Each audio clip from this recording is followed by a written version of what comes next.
Hey, what is up guys? It is Keith, or better known as SG KamenSasori, back again with another Tower of Saviors video. So this will be the last video that I will be doing on the Clash of Kings X Tower of Saviors collaboration, and I'll see if I can squeeze the gameplay, but today we will be reviewing the cards from Clash of Kings. Novia Cliff, Ian Cliff, the Dark Knight, and of course Baldur Cliff. So two of them are the Ultimate Stages cards. The Dark Knight, which is this guy, and Baldur Cliff, which is this guy, and the other two are bi-weekly battle cards. So let's take a look at the cards that have not been touched at all, like you haven't fed any harpies or you haven't trained the skill level yet, basically. So over here we have a level 1 Novia Cliff with absolutely untrained countdown. And over here you can see that there's this little icon with the dual max bonus, which will be the countdown and the level. But of course you do gain some buffs like the HP plus 300, attack, recovery and whatnot. So Novia Cliff is actually a converter. You turn water runestones into light and earth into dark. So of course that will benefit like teams like Huang Fu Duo, what else? Huang Fu Duo, Madam Qian, and of course, what's that Chinese paladin card again? Long Kui, yes, Long Kui.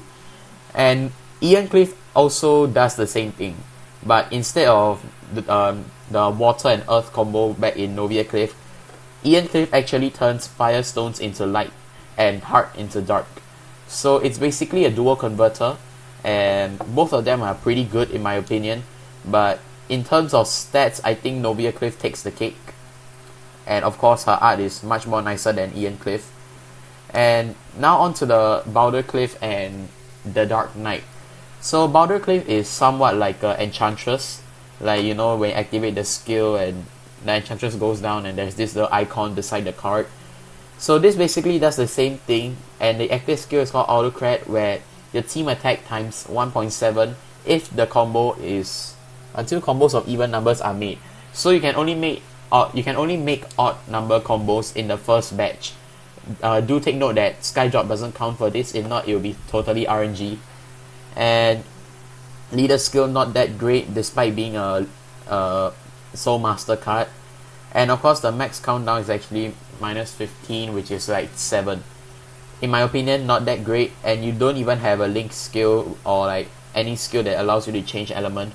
So this is bound to dark teams only, but the team attack is always like for everyone. So you can like slot it into let's say a rainbow team. I can't really think of any rainbow leaders other than Hades, and Hades actually is a dark attribute himself.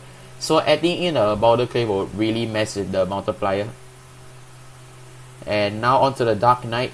The Dark Knight is a very special card because instead of turning anything into dark runestones, he actually enchants all your dark runestones. And if the number of runestones enchanted is less than 10, the current skill level countdown minus 2. So the max skill level is 5, like the lowest countdown is 5. So if you actually convert all your stones into dark, enchanted dark, and the number of stones that are turned into enchanted dark is less than 10, it will turn back to CD3. In my opinion, maybe some situations it might be good, but it's not really an all-rounded card, so not a card for me. And of course, no link skill. Novia Cliff and Ian Cliff also do not have link skills. See, none at all. And do note that only Ian Cliff and Novia Cliff has this dual max bonus thing. Baldur Cliff and the Dark Knight do not have any.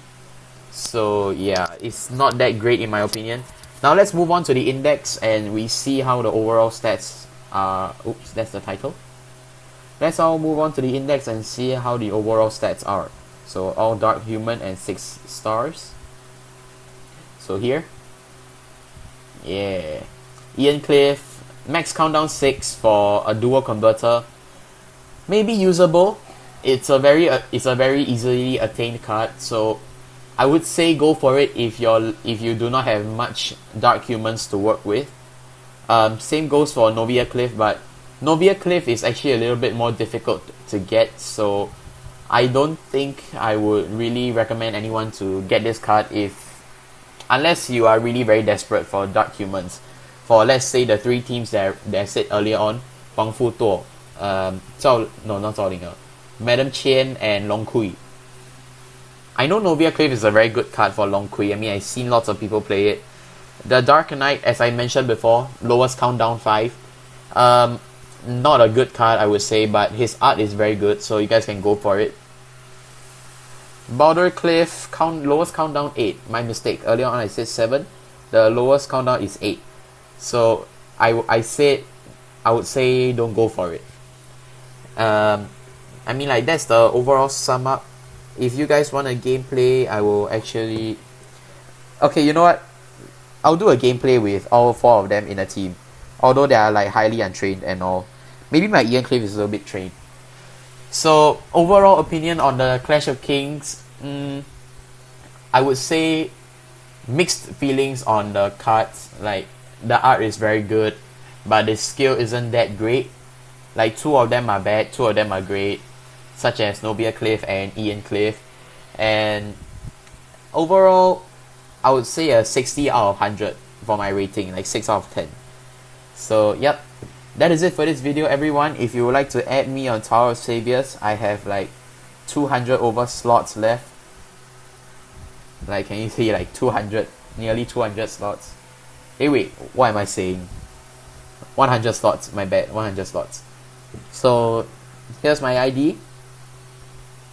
You guys can go ahead and add me. I have a bunch of allies that you guys can pick from. Like, just take a look. Alright. So, yep, if you haven't followed us on our Facebook page, do so. Like, go and see our Facebook page, and I'll leave a link in the description below. And if you haven't seen the 4 videos that I did earlier on the Clash of Kings series, I'll leave those links in the description below, and you guys can go check it out.